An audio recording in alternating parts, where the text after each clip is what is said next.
that I'm a widow. I have three kids. So things were not working good for me. The house I went to, the man told me that I will be sleeping with dog. He said dog will be making love with me. As e dey hot, e don happen o. Make una hear this very touching story from this woman. How they take trick her to Lebanon. They trick her to Lebanon to go dey sleep with dogs. Oh God! When I hear this story, tears fall for my eye. When I hear the way they trick her, and please let us expose these people by sharing this video. Make people dey aware of this format, because many people see dey fall victim for this format. They want take you go Canada, they'll take you go in that country. They want take you go USA, they'll take you go Libya. When I share this video, make people hear this format. And please, if you are new to my page, don't forget to follow my page for more updates. When I watch them. What happened is that I'm a widow. I have three kids. So things were not working good for me. So my first daughter dropped out from school, university. So a friend now advised me that she pitied me the way I'm suffering with the kids. That she have an agent that she wanted to travel. That maybe if I'm interested in traveling out, that our agent will assist me. And I'll say, okay, which country is that? She now told me that she doesn't know the specific country that the agent is having. That if I got there, he will explain to me. So she gave me the agent contact. I called the agent. So I went to meet the agent in his house. So when I got there... Where is this house? Where? It's in Akure, okay. Ondo State. So when I got to the agent now told me that the country that available now is Canada.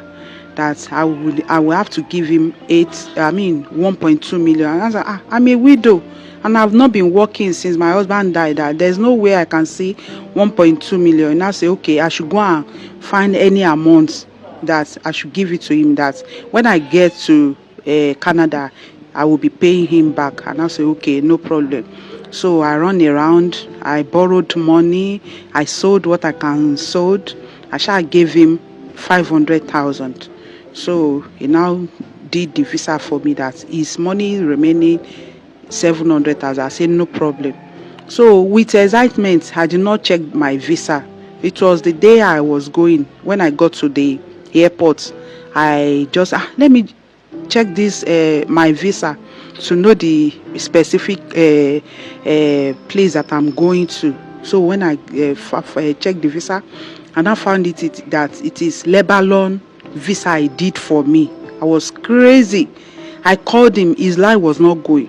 But I look at my bag that even if I go back, there is nothing I'm going to meet at home. I've sold everything I have. So I have nothing to do than to go to the Lebanon. So when I got to the Lebanon, I was working like a slave. They turned me to slave. They sold me.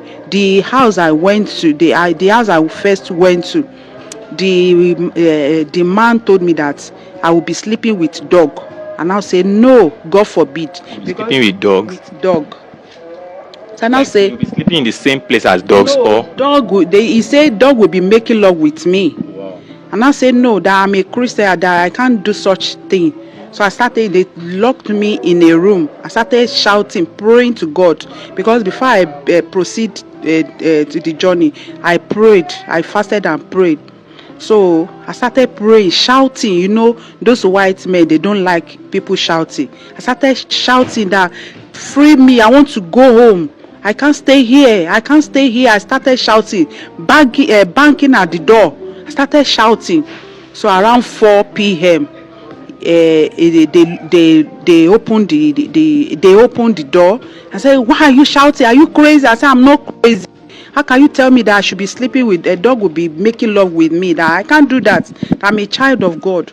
So after like 20 minutes, my agent over there now came. He now drove me back to the office. In fact, they beat a lot of me. They beat me. 4 men, they beat me. They raped me.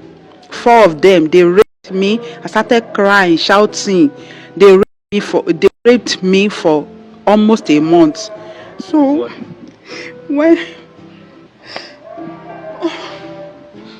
a bad experience.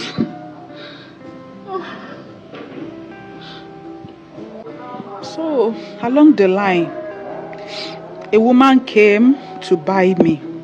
She bought me. I did not hear their language, but all they were saying, I know that the woman wanted to buy me. She paid the agent. The woman now took me to her house. So when I got there, it was a terrible thing for me. I worked like a slave. I would not eat. She would not give me food. She collected my phone. She collected my passport. She collected everything I had. So I did not get myself. Even I developed very high BP, high blood pressure. Even as I am, I was having hypertension. It was just God that is sustaining me. So I was sick, very, very sick. My chest, my back. If you see me when I was there, you think that maybe I'm an what's it called, patience. So along the line, when I could not take it again, I was in a group then. So I heard how people are saying how they ran out of their madam house. So this faithful day, before that faithful day, I started praying to God that God, see me, I'm a widow and I have children over there to go and take care. I came here to come and take care of my children so that I can have money to take care of my children, but there's no money, there's nothing at all. I came for a green pasture, but I eventually found a black pasture. Started praying to God. So this faithful day, I just sum up my courage that I'm going to leave this house today. Meanwhile, if they want to go and sleep, they will lock the door and keep the key inside. But that day, they forgot to take the key inside. So I just went out. I don't have 1 naira with me. I don't have any money with me. Shall be praying. I started praying. So when I got to the junction, I met a man. I now told him, when the man saw me, he said, Madam Aram. That means, Madam is not good. Madam Aram. Madam, Aram. So because I can't hear their language. I did not hear their language. I started telling the man that, please, I'm going to Nigeria embassy. He did not understand what I was saying. So another man now came. He heard a little bit English, and now they spoke Arabic to themselves. So the man, okay, madam, no good. I say, yes, madam, no good. Madam, sorry. I say, please, where's Nigeria embassy? Oh, Safara, Nigeria. I say, Mafi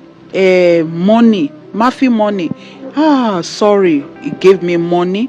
It was the one that called a taxi for me that would take me to the Nigeria embassy. So he gave me money. He paid for the taxi. So the taxi collected the money and took me to Nigeria embassy. So Nigeria embassy then NAPTIP now brought me home. So when I got home, I went to where we were staying. I could not meet my children. Where are my children? I started looking for my children. Eventually, I saw 2 of them. Then the second one now told me that, where is my sister that we are supposed to come together? I say, your sister, come together.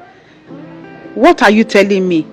Sir, she be the agent that took me to Canada, taking my her sister to Canada. That he said I called for her sister to come and meet me in Canada. Hey, I started crying that God, I did not go to Canada. This is my story. I now narrated the story to my second daughter.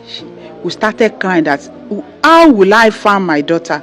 I don't know where to find her.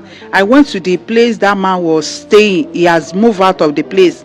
I checked his Facebook account. He's no more using the account. I started crying. Went to mountain. I started going from one program to another for me to look for my daughter. So when my daughter came home, eventually after every prayer that I did, when she now came home, eventually around June, she came with pregnancy. So my daughter came back alive with pregnancy. She told me that the agent lied to her again, that I said she should come and meet me in Canada, of which my daughter found herself in Libya.